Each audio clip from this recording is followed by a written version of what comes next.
Don Santiago Abascal.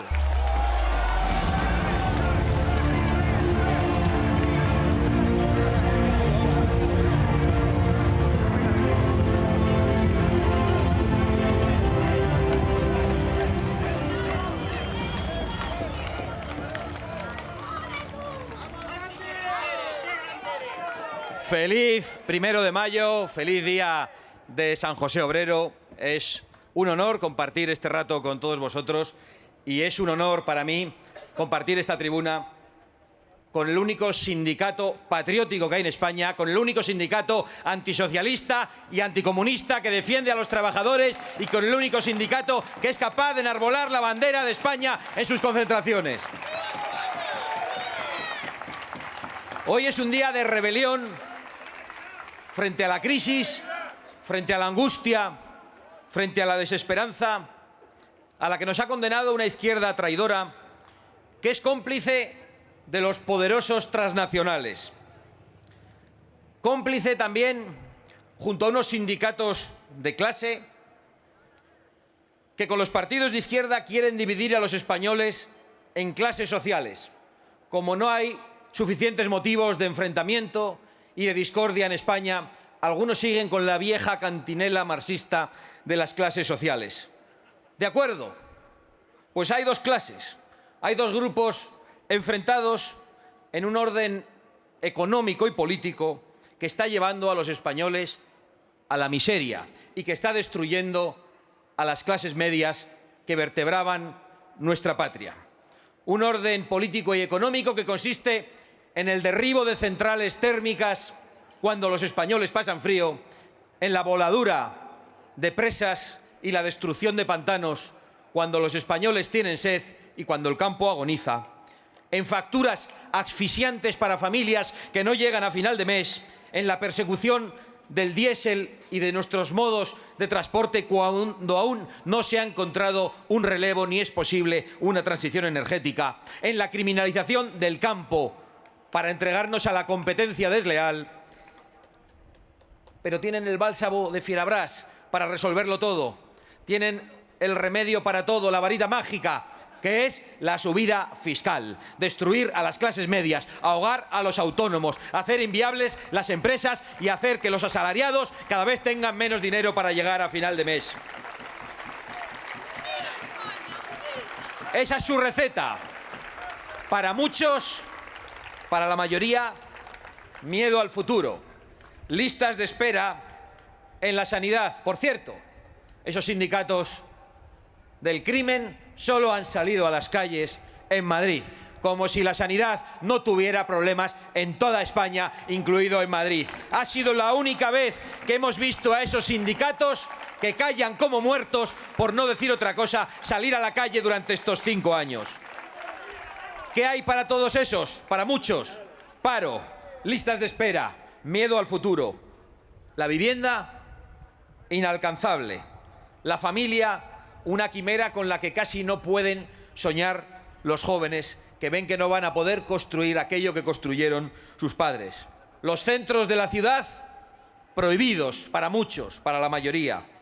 Eso sí, que se queden en sus barrios periféricos con la inmigración masiva y descontrolada a la que les condenan aquellos que viven en sus mansiones rodeados de altos muros y que no saben lo que son ni los problemas de convivencia. Y para muchos ya nos dicen cuál es nuestro futuro alimentario. El que han diseñado los poderosos, la carne sintética, los insectos y los gusanos. Que se los coman ellos, que se los coman ellos. Porque mientras esa es la receta para muchos, para unos pocos, el chuletón y la carne, que parece que se va a convertir en una cosa de privilegiados con la criminalización de la ganadería. Eso sí, viajes a tutiplén, mientras vosotros no podéis entrar al centro de vuestras ciudades. Los centros urbanos están destinados solo para ellos. Acabamos de ver a Obama para ir a un concierto con 20 coches por el centro de esa Barcelona a la que no pueden entrar los barceloneses. Y si hubiese venido a Madrid, lo mismo. Para esos pocos, lujo, seguridad y opulencia. ¿Y por qué? Porque unos pocos muy lejanos, muy desentendidos de los problemas de la mayoría, para esos pocos poderosos, con la complicidad de los partidos y sindicatos, todo es muy fácil cuando cuentan con esos tontos útiles en la política y en el sindicalismo. Porque también hay dos tipos de sindicatos. Los sindicatos que han salido a la calle en España con las subidas de la luz, con la inflación, con el problema de la energía, y los que se han mantenido encerrados en sus castillos, en sus edificios costosísimos, pagadas con subvenciones robadas a todos vosotros con impuestos, y que no han movido un solo dedo ante la precariedad, ante el alza de los precios y ante los gravísimos problemas que han enfrentado las familias en estos años. Eso sí, que cambie el gobierno, porque en cuanto los echemos ya sabemos lo que va a pasar. Esos sindicatos se van a echar a la calle, a romper la convivencia, a traer violencia y a forzar huelgas, amenazando a los trabajadores que quieran abrir sus comercios. El problema que van a encontrar es que van a tener un gobierno que no les va a tener miedo, que les va a quitar las subvenciones y que les va a poner en su sitio, como ha hecho el gobierno de Castilla y León. Claro que hay dos clases. Claro que hay dos clases, pero no son las que ellos creen. Están las oligarquías transnacionales, frívolas, apátridas. Solo los lujos, solo los ricos pueden permitirse el lujo de renunciar a la patria. Oligarquías decadentes, derrochadoras y, eso sí, moralistas a la vez de hipócritas, porque nos dicen cómo tenemos que viajar, lo que tenemos que comer, pero ellos hacen exactamente lo contrario. Esas oligarquías formadas a partes iguales por multimillonarios, por burócratas, por lobbies y por mafias, y que son los amos de demasiados partidos, sindicatos y medios de comunicación.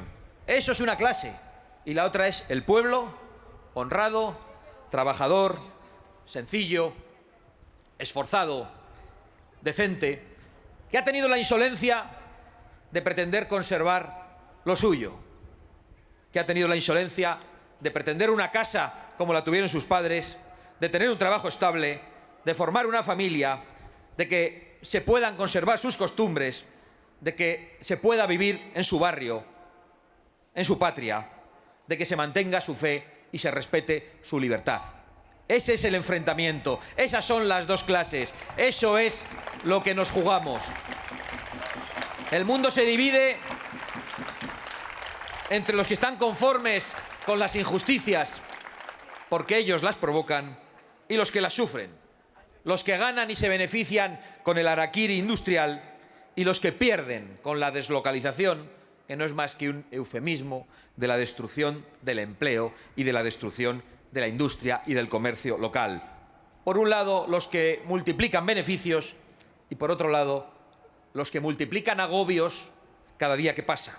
Por un lado, los que todos los días, a través de sus medios, sus partidos y de sus sindicatos, nos amenazan con las penas del infierno, nos amenazan con el fin del mundo, cuando los españoles lo que están preocupados es con no llegar al final de mes.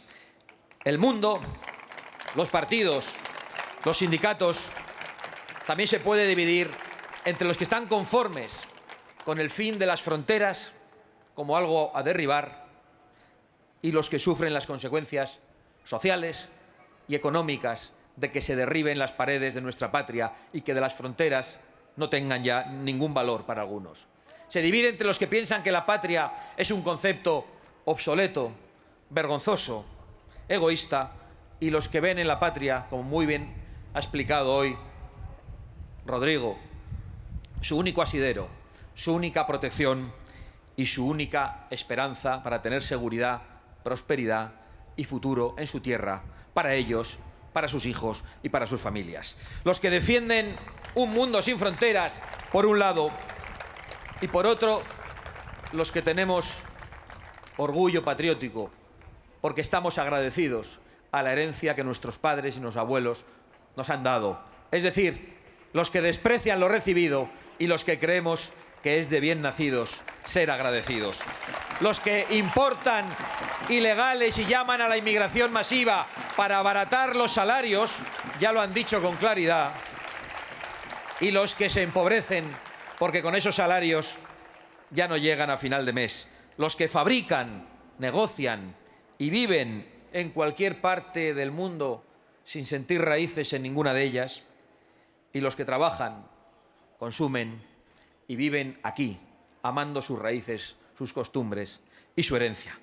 El mundo se divide, por supuesto, entre los que van a lo suyo exclusivamente y los que piensan en el bien común, los que no ven más allá de sus intereses y los que tienen un sentido patriótico y un sentido de comunidad, los que están preocupados por lo que pasa a 7.000 kilómetros y no pueden resolver, pero resulta muy cómodo mostrar esa solidaridad a distancia de mando del televisor, y los que están preocupados por los suyos, por el verdadero prójimo, por el que tienen al lado, y creen que la caridad bien entendida empieza por uno mismo y por los nuestros.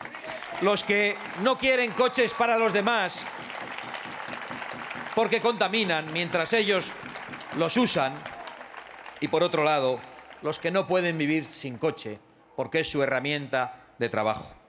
Los que condenan al campo, por un lado, y por otro lado, los que saben que no hay país, que no hay nación y que no hay patria sin agricultura y sin soberanía alimentaria. Los que saben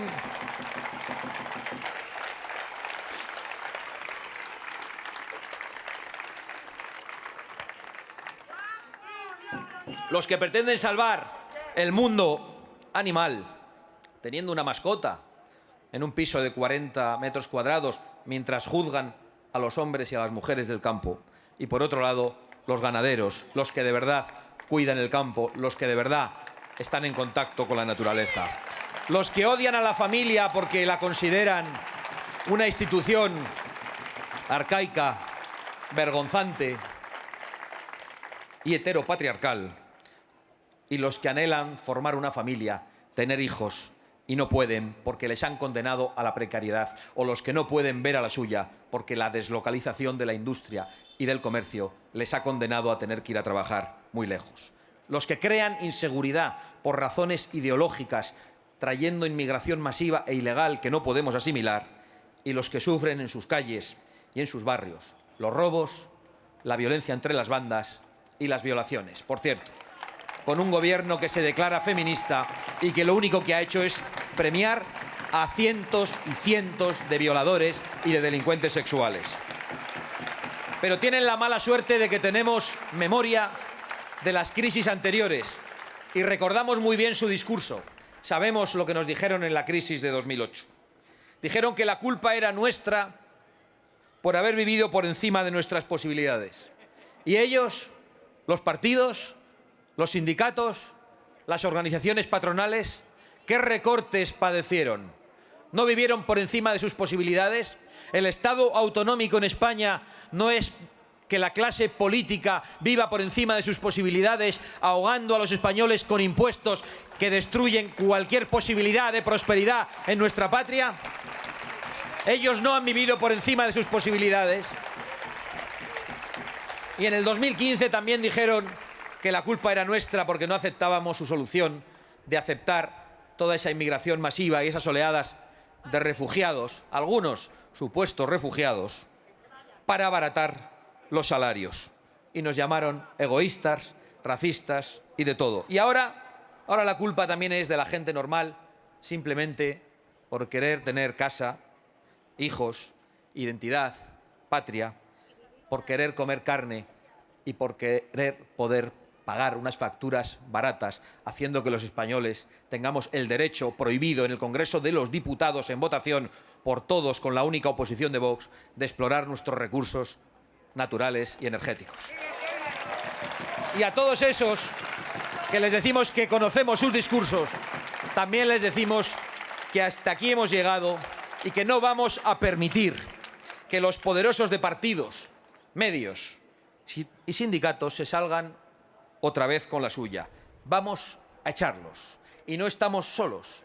Tenemos razón y además tenemos instrumentos, como el sindicato Solidaridad, que está dando una batalla extraordinaria en todos los centros de trabajo en España, consiguiendo que cada vez más españoles sean conscientes de que no pueden seguir secuestrados por sindicatos comunistas y socialistas que no defienden sus intereses y ofreciendo listas a las que votar a los trabajadores en medio de una gigantesca dificultad y con las amenazas mafiosas de UGT, de comisiones obreras, muchas veces en connivencia con las patronales, para que quienes habían puesto su nombre en las listas del sindicato Solidaridad se echen atrás. Están poniendo todo tipo de zancadillas, pero allí donde el sindicato Solidaridad consigue presentarse a las elecciones sindicales, obtiene un amplio respaldo. El sindicato Solidaridad está haciendo historia en España representando a los trabajadores patriotas. Y un sindicato que nos ha convocado aquí con lo que a algunos les ha parecido una provocación, con una viñeta humorística en la que incluye a los que participan en la ceremonia de la Agenda 2030. Y ahora algunos se declaran ofendiditos. No hemos comparado en esa lona a Bildu con el Partido Popular, porque en esa celebración, en esa boda, en esa ceremonia, hay personas muy distintas, de distinta catadura moral, pero todos se comen el pastel de la Agenda 2030. Unos y otros. Lo que ocurre es que algunos creen que pueden seguir engañando a los españoles, como el Partido Popular, que tiene por ahí a un eurodiputado paseándose por las televisiones y diciendo, como hoy se ha dicho repetidamente, que la Agenda 2030 es el Evangelio, tener a todos sus presidentes autonómicos con la chapita en la solapa o montando nuevos chiringuitos en Andalucía porque parece que había pocos, pero por otro lado tienen a la presidenta de la Comunidad de Madrid criticando a la Agenda 2030, pero con el pequeño olvido de que tiene una oficina para seguir el cumplimiento de la Agenda 2030 en la Comunidad de Madrid. Pero está muy bien eso de hacer un discurso para que llegue a todo el mundo, pero a la hora de la verdad solo se puede aplicar uno. En Vox lo tenemos muy claro. Aquí no defiende nadie esa agenda globalista y antipatriótica. Y si algún líder de Vox lo hiciera, saldría de Vox al día siguiente. Y tenemos desde hace 5 años también una herramienta política que es Vox y que da una alternativa a esos españoles que no pueden soportar más el ver cómo unos se llevan votos patrióticos, votos conservadores, para después aceptar todas las líneas rojas de la izquierda, y el ver cómo otros se llevan votos, los socialistas, cómo se llevan votos de gente humilde, de gente que piensa que el socialismo venía a salvarle y ayudarle, y lo que hacen es entregarles a una agenda globalista. Y ahora se sacan de la chistera una nueva líder construida en las televisiones, construida en el Palacio de la Moncloa, que es la ministra de Sumar Parados, porque ya no saben cómo engañar a los españoles. Hoy enfrentamos muchas cosas, pero tenemos instrumentos en Solidaridad y en Vox para enfrentarnos a esa agenda del mal, que es la Agenda 2030, y responder con una agenda patriótica y social al servicio de los españoles. Adelante, trabajadores de España, sin miedo a nada ni a nadie. ¡Vivan los trabajadores libres y viva España!